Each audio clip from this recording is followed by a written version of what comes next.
Hi guys, and welcome back. Today I'm going to bring you along for a side dish, or sometimes I just eat this as a main dish because it is that good and that filling. It is creamy Brussels sprouts, and I'm telling you, if you think you hate Brussels sprouts, have you tried them with bacon, bacon grease, and cream? If not, you need to try this recipe because I thought I despised Brussels sprouts. Despise them because I'd only ever tried them boiled, and I still don't like them boiled. I will never eat a boiled Brussels sprout, but I love them roasted with a slight char on them, and I love them with bacon, bacon grease, and cream. But of course, what isn't good with bacon, bacon grease, and cream? So, let me tell you what I've done. I cooked off about 8 pieces of bacon, and I'm just going to crumble that here in a second. I have a pound of Brussels sprouts. Now these, if they were baby ones, I wouldn't have done anything to them except throw them in the pan. But these were a little big, so I did cut off the little woody ends. And then a couple of them I actually have, but most of them are whole. And I threw them in the same pan that the bacon was in. As soon as I took the bacon out, threw these bad boys in. And they've just been sauteing for about 5 minutes now. And I'm going to let them continue to saute while we get our sauce going. And it's so easy. Have your oven preheated to 350 degrees. No, sorry, 400 degrees. Scratch that. 400 degrees. That is what you want the temperature of your oven. We'll say it a third time. 400 degrees. Okay, so now that I have corrected that mistake, I have about 4 cloves of grated garlic in this bowl, or mixing dish actually. And to this we are going to add a cup of heavy cream, or you could use half and half. I always have heavy cream because of my coffee. So that is never an issue. I'm never without. And then you want 2 tablespoons of Dijon mustard. 1, 2. And then some pepper.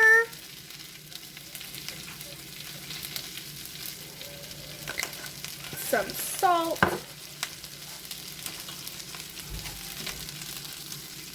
Now you want to go a little easy on the salt because we are cooking it in bacon and there is bacon in it. But I still want to add a little bit. You want to flavor every layer. And then just, well, I say whisk, but this is the spoon. Mix it all together.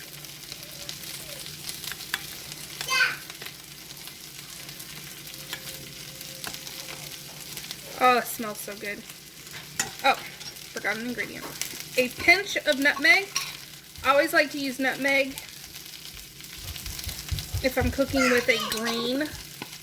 You can't taste the nutmeg, so don't think you can taste it, but it really just adds a depth that people are like, huh, okay, this is delicious. Don't know what it is, but it's delicious.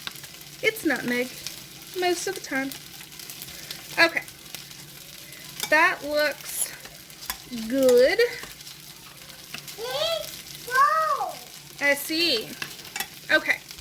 Now I have about a cup. I say about because my girls found it and started munching on it. So you want about a cup of Parmesan cheese. Put half of it into this mixture. So that's about half.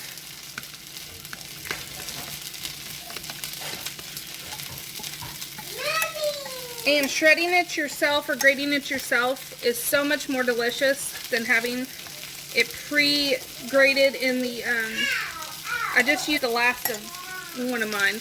The Parmesan that you can just get that's shelf stable, it's not anything like fresh grated. I do buy it on occasion just because it is convenient when it's on sale, but it's nothing compared to freshly grated. Okay. So now, bring you close. Turn this off. Oh yes. Excuse my children. Everything has a nice little brown on it, which is what I wanted, and there's no more bacon grease that's just chilling out in the pan. You don't want a bunch of grease in the bottom of your pan because it'll separate from the cream and then it'll just look kind of icky. So now I'm going to take the bacon, just kind of crumble it over top. I tried to have this in a pretty even layer. And you don't need a huge pan. This is only a 6-inch skillet. But it holds perfect amount for this recipe. And if you want to add more bacon, no one's going to know. Add more bacon. You can never have too much. One little more. Okay.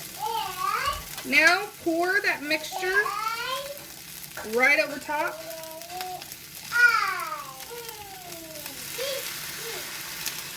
Try to coat everything.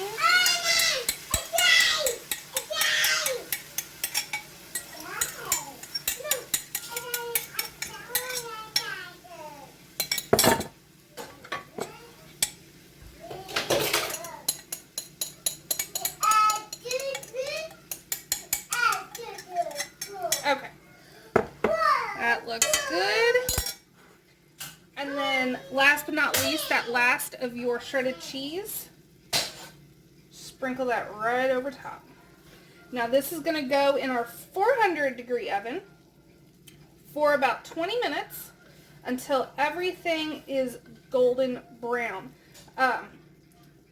If you weren't pre-cooking your Brussels sprouts like I did, you would have to cook it for a little longer, but you don't have to saute them. You could boil them, but I'm telling you, the flavor of a sauteed Brussels sprout and bacon grease, I could go on all day about it. So 20 minutes and I will bring you back for the finished product. Guys, so here is the finished product. Does that not look delicious? Okay. And I am serving mine with some, yes baby, hold on. I'm serving mine with just some mayo chicken that I baked. Also amazing. But this is technically 4 servings. So, okay baby, this is 4 servings. Just get yourself a little wedge. And all you were wanting was it to be golden brown on top. That's how you knew it was done. Get that on the plate.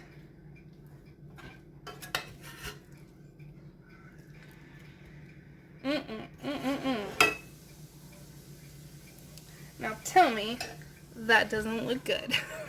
So I hope you enjoyed this video, and I hope you try it for yourself. Telling you, you'll never think of Brussels sprouts the same after you have them like this. Thanks for watching, guys. Till next time.